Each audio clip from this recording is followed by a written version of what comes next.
The Russian Central Elections Commission has said that Vladimir Putin took over 64% of the votes in the country's presidential elections, far outstripping his nearest opponent, Gennady Zyuganov, on around 17%.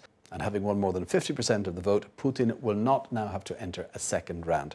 Other candidates finishing further behind included the nationalist Vladimir Zhirinovsky, the former parliamentary speaker Sergei Mironov, and billionaire metals tycoon Mikhail Prokhorov. Putin was unusually emotional as he claimed victory in front of thousands of supporters in central Moscow. With tears streaming down his cheeks, he said, "We have won in an open and honest struggle," an opinion many of his opponents and at least one independent election observer group have taken issue with. And returning to oft-repeated suggestions that the campaign against him is controlled by Russia's enemies, he went on to say, "We have shown that no one can impose anything on us. We have shown that our people are able to tell that they wish for something new, renovation from political provocations, which have only one goal, to destroy Russia's statehood and to usurp power." Well, the elections were followed with quite a bit of interest here in China. So to find out how the online community has been reacting to the return of Putin, let's cross over to the newsroom now and our researcher, Julia Liu. So, Julia, third time around after a 4-year presidential sabbatical as Prime Minister, it seems Vladimir Putin is back at the top. How do Chinese net users feel about his victory? Well, as you said, many people in China have been following the election quite closely. And one thing I've seen both in the media and from net users is the comments that compared with the previous elections in 2000 and 2004, this time the competition seemed a lot tougher and put Putin under more pressure. And while he finally easily surpassed the 505 mark, he was down in popularity this time. In fact, several polls at the end of last year showed him likely to have to go into a runoff with as little as 36% at one stage. Ji Zhiye, an expert on Chinese international relations, has two possible reasons for this. I think one is related to Russia's economy. Compared to other countries, Russia was hit badly by the financial crisis. But during his tenures from 2000 to 2008, many Russians were impressed by the economic growth, things at a time with GDP increasing 72% and poverty decreasing by more than 50%. Then in the idea of most Russians, Putin didn't do a good job as prime minister. And as for the other reason, I think it had to do with corruption.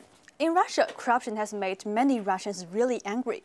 But as Putin couldn't spend too much time on solving this problem as he needed to maintain the political stability first, public discontent about his ruling ability increased.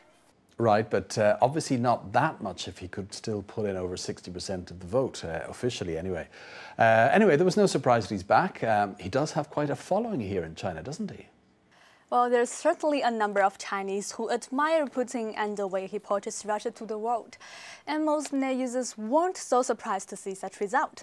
Just like this post from BONTV saying, although the opposition says a lot of problems existed during Putin's rule, they still couldn't find a candidate who could compete with Putin. And in most Russians' opinions, the ideas Putin represents, including making Russia more powerful and carrying out political reform, are still what they want. So it's no surprise to see Putin finally won the election. And as for this section of supporters he has in China, well, they were online in happy moods, like this poster from 163.com. He's a real man, I support him. And others saw his victory as good news for China. Here's Ke Enda, who says, "I like this result. I think Putin's win has also won development time for China. If he hadn't won, Western countries would turn most of their attention against China." However, not everyone seems so happy about this victory. Here's what this poster 肯定我会上 says. It seems that the attraction of power is always great, but I just feel a little worried about Putin. After all, every politician has to face the reality that one day they will become older and lose power, and I hope at that time he won't look back in regret.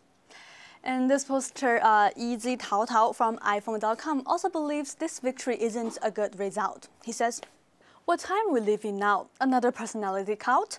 Just give him another few terms and he'll become just another dictator in history."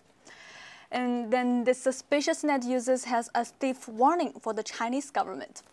All the Russian nations care about is its own interest. So I just hope our government will be cautious and not allow itself to be cheated by this nation's behavior in the future. Now, relating things to the bigger picture, how do Chinese net users feel Putin's victory what sort of effect will it have on international relations? Oh, sure. Well, in fact, from what I've seen on the internet, there's quite a bit of interest in this question, and mainly in terms of the effects on China and the US. Many net users believe China will still be the key point of Putin's foreign policy. And here's what this poster from BONTV saying. During his previous terms as president, Russia and China engaged in unparalleled levels of strategic cooperation, and at that time, relations between these two countries were at their best.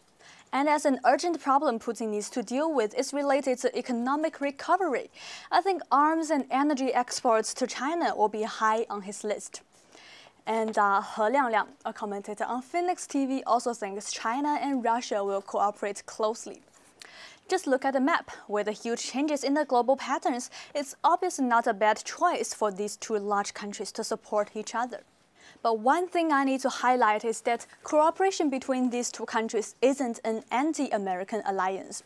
Why? That's because currently what Russia and China care more about their domestic development rather than setting themselves up against America. And finally, this poster from People.com mentions another important relation between Russia and Japan. And this is what he has to say. Although I don't think the relations between Russia and Japan will improve that much after this new election because of the Japan-US alliance, but I think it's possible Russia will look at Japan as a good energy market. Since Russia won't want to see China becoming its only energy export country, which will make it overly dependent on China, I think Russia will want to expand and try to sell more energy to Japan, South Korea, and some other Asian countries.